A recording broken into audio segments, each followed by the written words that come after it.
Armero no es solo una fecha en el calendario, es una herida, una memoria gigante y un déjà vu que todavía nos duele. En este episodio de Ni de Riesgos hablaremos de los 40 años de la tragedia de Armero, para mirarla sin filtros, desde la ciencia, la comunidad y las señales de la tierra. Hoy nos acompañan Francisco González, director de la Fundación Armando Armero, Sandra Mendoza y Diana Mancera de la UNGRD. Agradecemos como siempre a la cooperativa Cotradecún por abrirnos sus puertas para esta grabación. Con ustedes, el déjà vu de Armero y el riesgo.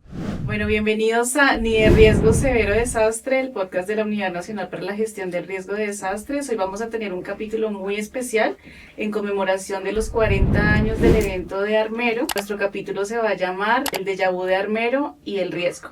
Entonces, vamos a empezar a hablar desde otra perspectiva un poco más simbólica, ya que Armero está lleno de historia, memoria, patrimonio, arquitectura, hay vestigios, hay testimonios, hay un montón de historia y queremos contar un poco, un pincelado de qué es lo que ha pasado en estos 40 años, digamos cuáles son estas proyecciones, pero también queremos dar una perspectiva desde la memoria, pero también desde la ciencia, desde las creencias y también un poco, ¿por qué no?, desde los imaginarios, desde los sueños y también desde los déjà vus. Voy a empezar a nombrar una canción que me parece que viene muy al lugar, que es una canción que se llama Déjà vu de Cerati, no sé si la han escuchado y voy a leer un pedacito de la letra que dice: similitudes que soñadas, lugares que no existen, vuelves a pasar, errores ópticos del tiempo y de la luz. Ahora, les presento a nuestros invitados muy especiales que tenemos hoy. Hoy tenemos al director de la Fundación Armando Armero, Francisco González, y por otro lado tenemos a Sandra Mendoza, que es nuestra geóloga estrella de la Subdirección para el Conocimiento del Riesgo. Y bueno, para empezar esta conversación les pregunto, ¿cuándo fue la última vez que sintieron un déjà vu y cómo lo sintieron? Es esa misma sensación que acabas de decir, es algo como que tú dices, yo ya estuve aquí, yo ya tengo como esta percepción, esta sensación de que esto ya lo viví, pero no es con esa certeza de que haya pasado realmente. ¿Y cuál fue tu experiencia con un déjà vu? Fue comiéndome un plato de costilla.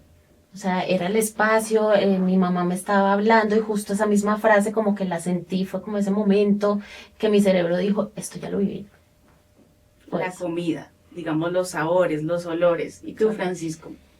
Bueno, pues el déjà vu es como esta sensación cognitiva que aparece, que asusta, que asombra. Además es una palabra muy bonita, ¿no? Viene del francés, así como resulta bien especial que ustedes estén jugando también con nuevos nombres, como Ni de Riesgos, y la otra que decías era ¿cuál? Severo desastre. Severo desastre. Entonces le están hablando también a unas nuevas generaciones, están utilizando un lenguaje muy difícil de desprenderse de ese lenguaje técnico, pero lo están logrando y eso me gusta, me asombra. Estoy muy complacido de estar acá con ustedes hablando del tema que más me gusta, que es Armero. El último, digamos, déjà vu, pues no espero que sea el último déjà vu pues, que haya tenido, ¿sí?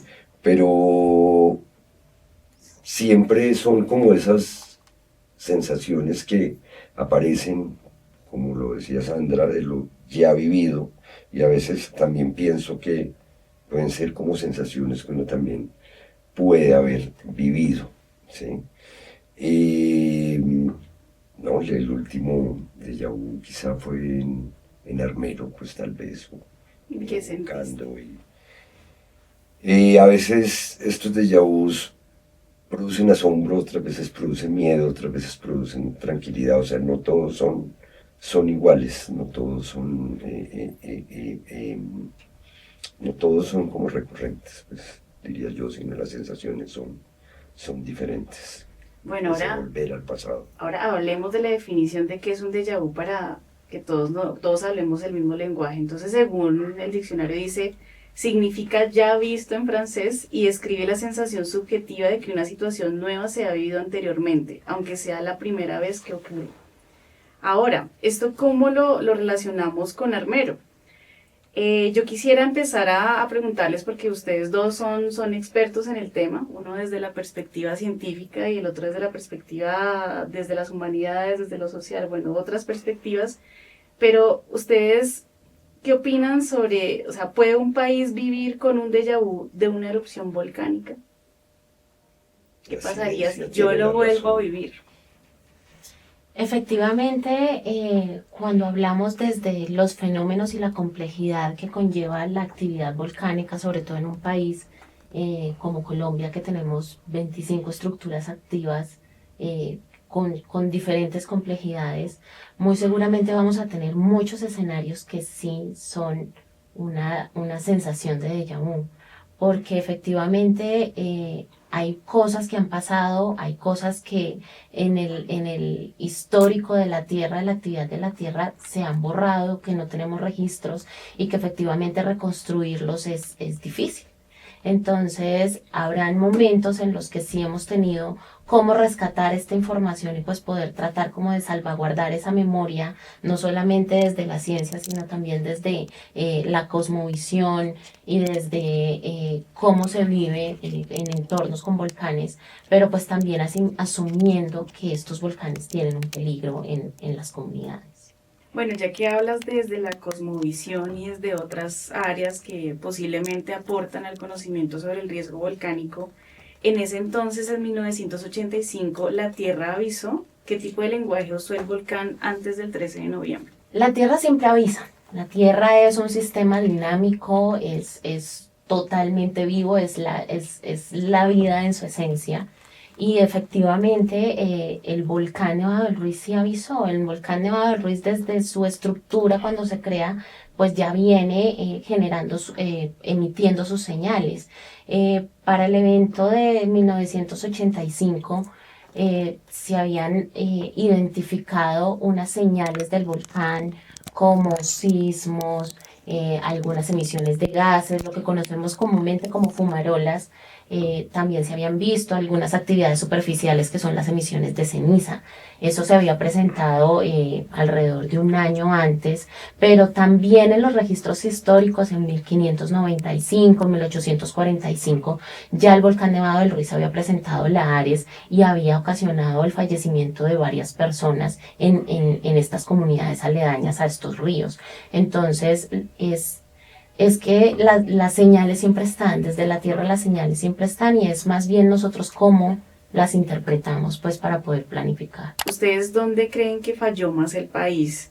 Digamos, en el conocimiento científico, en la comunicación de este conocimiento o en la escucha de las comunidades que viven alrededor de los volcanes.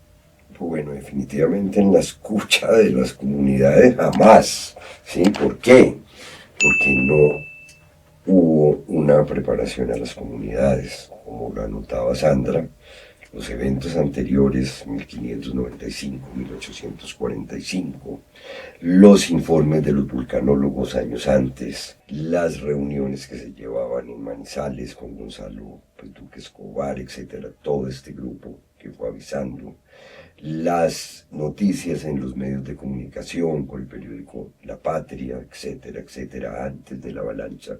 Y una cuestión muy importante, y desde el punto de vista político, fue la ponencia que se realiza el 24 de septiembre en la Cámara de Representantes por el representante de la Cámara por Caldas, Hernando Arango Monedero, donde les cuenta a todos los congresistas, todos los eventos eruptivos, todos los informes de los vulcanólogos. Sí, dice, esto puede volver a pasar en Armero, y el ministro de ese entonces, Iván Duque Escobar, califica esa ponencia del representante de la Cámara de apocalíptica. Le dice, no asuste pues a la comunidad, no da $1 milloncito de pesos que necesitaba pues para una alarma desde el volcán. Entonces la comunidad, primero que todo, no tiene nada que ver.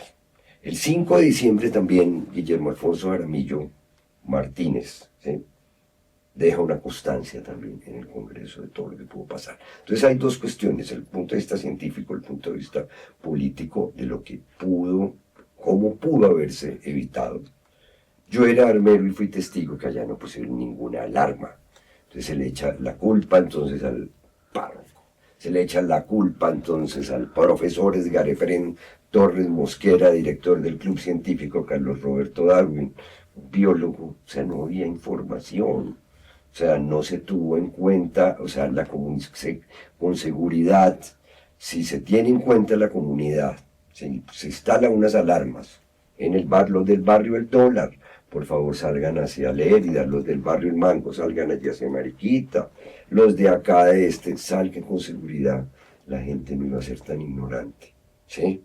Y se mueren, pues, no sé, 500 personas, sino no más de 25.000 personas que hubo. Es más, es una cifra que hay que también evaluar, porque la Fundación Armando Armero hizo una investigación, estamos con el antiguo notario que había en Armero, que se salvó, que decía, en Armero no hubo 25.000 personas, no más de 30 o 35.000, porque nunca contaron, ¿sí?, los registros de los menores, ¿sí?, que habían nacido, la población flotante, los turistas, bueno, todavía en Armero falta mucho por descubrir, pero ojalá que no, si tenemos un déjà vu que pueda ser pues precisamente para evitar, y yo resumiría esto con una frase, y es que no nos vuelva a pasar. Para eso deben servir los déjà vus. Bueno, si ustedes pudieran hacer una película versión 2 de Armero, ¿cómo la contarían? O sea, si ustedes pudieran volver al pasado y decir, si este evento no hubiera ocurrido, tal vez tendría este tipo de consecuencia, o ustedes si pudieran tener el poder de cambiar la historia, ¿cómo lo harían? La herida más grande que tiene Armero, que continúa y continuará, es el robo, las adopciones legales e ilegales de los menores. Es una herida que todavía está abierta, ¿sí? Ojalá no tuviéramos que hacer una película sobre más de 300 familias buscando a sus hijos y más de 100 casos emblemáticos donde hemos demostrado que estos niños salieron vivos durante la tragedia y que los llevaron para otros países o incluso acá dentro de Colombia. Si se fuera a hacer una película de ese Armero, Armero era una de las ciudades más ricas, podríamos decir hasta de Colombia. Armero, llamada la Ciudad Blanca, producía más algodón que toda la costa entera, sus grandes cultivos, la ganadería, el arroz, el sorgo, bueno, etcétera, etcétera. Se haría una película de cómo Armero sería hoy una ciudad pujante, que además pues, no solamente se perjudicó a Armero, sino perjudicó a las poblaciones de Mariquita, de Bonda, que apenas están reponiendo de toda esta pérdida. Entonces se haría una película con cosas positivas. Hablaríamos del rap hoy en Armero que estuvieran haciendo los pelados, hablaríamos del movimiento gay de Armero, hablaríamos de la brujería en Armero, de la astrología, entre otras cosas. Astrológicamente descubrimos también del doctor Guillo Mejía, que hizo todo un mapa de cómo habían influido los astros. Pues todos los astros, que se los voy a mostrar ahora, que es un dato bien curioso. Interesante, son otras perspectivas. Sí, otras perspectivas, pero obviamente la ciencia es la que mata. Sí. Justamente, y aprovechando esa frase, yo quisiera agregarle a ese libreto de esa película que la ciencia pues debe aportar a la comunidad. Y efectivamente, si la ciencia genera una serie de cantidad de insumos técnicos, pero no logramos interpretarlos en la comunidad, no logramos ver esta aplicación, efectivamente, pues no estamos desde la ciencia trabajando de la forma correcta. La ciencia debe darnos insumos para la toma de decisiones, para la planificación, para la preparación. Entonces yo sí agregaría mucho un poco esto dentro de este libreto y muy seguramente estaríamos hablando también, adicional a las actividades que nos comenta Francisco, también estaríamos hablando de una ruta turística, de un geoparque, no por una tragedia, sino por la magnificencia que tiene el volcán Nevado del Ruiz en la región. No desde el riesgo, que efectivamente hay que contemplarlo, pero también desde estos beneficios que implican vivir en una tierra de volcán. Es muy interesante ver también la perspectiva que posiblemente tiene la gente sobre los volcanes, ¿no? Porque realmente el volcán no es malo, o sea, el volcán realmente hace su labor en la naturaleza, hace erupción como un proceso normal y natural de la naturaleza. Pero, ¿cuál es la perspectiva de la gente? ¿Ustedes que consideran que después de 40 años haya cambiado, digamos, una perspectiva frente al riesgo volcánico sobre las personas que viven en las laderas del volcán? ¿O ustedes que han escuchado de las personas hablar sobre este riesgo? Por ejemplo, hay una población en Armero, al fondo, que se llama San Jorge. ¿Sí? Hace unos años veíamos que había una alarma, ¿sí? Y no funcionaba. ¿Sí? Después de hace 30 años creo que ya la arreglaron, que puede ser la población más vulnerable si vuelve otra vez los lares sobre Armero, que eso puede ser muy posible. Eso, el volcán puede hacer erupción únicamente. Entonces, esta población, nosotros desde una ONG tratamos como de decir, hicimos unas manillas salvavidas que nos inventamos para los menores, ¿sí? ¿Por qué? Porque en los menores nunca se piensa, ¿sí? Gestión de riesgo debería incluir también y trabajar de la mano de estas ONGs, decir, oye, acá hace falta un protocolo para el rescate, tenencia y entrega de menores en desastres de origen natural. No solamente es una responsabilidad del ICBF, sino también de todos. ¿Cómo podemos evitar que cuando exista una tragedia, el menor no sea el ser más vulnerado, el ser más atropellado, como pasó en Armero en 1985? Bueno, ya que tú hablas de la corresponsabilidad frente a ciertas responsabilidades en eventos de desastres, ¿qué pasaría si no hubiera ocurrido la erupción volcánica de 1985? Por ejemplo, ¿qué hubiera pasado con el sistema? Sí, efectivamente, Armero nos obligó a conformar una instancia que es lo que pues en 40 años ha venido tratando de mejorar, y es lo que conocemos hoy como el Sistema Nacional de Gestión de Riesgos de Desastres. Y pues aquí está la figura pues de la Unidad Nacional para la Gestión de Riesgo de Desastres como entidad coordinadora, pero también es muy relevante mencionar que esto es un proceso integral, que es un proceso social y comunitario, en donde es permanente y es inevitable. O sea, la gestión del riesgo debe estar desde lo cotidiano. O sea, nosotros vamos a cruzar una calle y nosotros estamos en lo cotidiano gestionando el riesgo. Nosotros tomamos decisiones todos los días y también asumimos unas responsabilidades de la no planificación. Y es aquí como ese gran aprendizaje que nos da, no solamente en Colombia, sino a nivel mundial, estos eventos que son muy desafortunados, pero que también nos obligan a ir fortaleciendo diferentes capacidades. Entonces empiezan a surgir las líneas de respuesta, pero también las líneas de conocimiento, que es saber cómo estamos en el territorio, cómo nos afectan estas amenazas, pero también qué podemos hacer para mitigar un poco estos riesgos y también para mantenerlos en el tiempo, y que la percepción de las comunidades pues desde muy pequeños se pueda ver desde la conciencia de que pues efectivamente hay eventos que nos van a generar algunos daños, pero cómo los vamos a trabajar pues para que esto no se configure de una manera desastrosa. Y aquí me gustaría mencionar mucho la frase que estamos promoviendo desde la Unidad: los desastres no son naturales, los fenómenos son los naturales, los desastres no es natural que nosotros desde nuestras decisiones y planificación permitamos que ocurran situaciones poco favorables. Bueno, yo creo que para ir cerrando, yo creo que Armero nos ha dejado grandes aprendizajes de lo que debemos hacer y lo que no también. Yo creo que siempre debemos tener unas miradas muy críticas frente a cualquier tipo de riesgo. También es importante mencionar lo que Francisco nos decía sobre cuál es la corresponsabilidad de nosotros como ciudadanos frente al riesgo. También, digamos, verlo desde varias dimensiones: cuál es la responsabilidad del Estado, cuál es la responsabilidad de la comunidad, cuál es la responsabilidad, digamos, de ser padre, incluso del cuidado de la niñez y demás.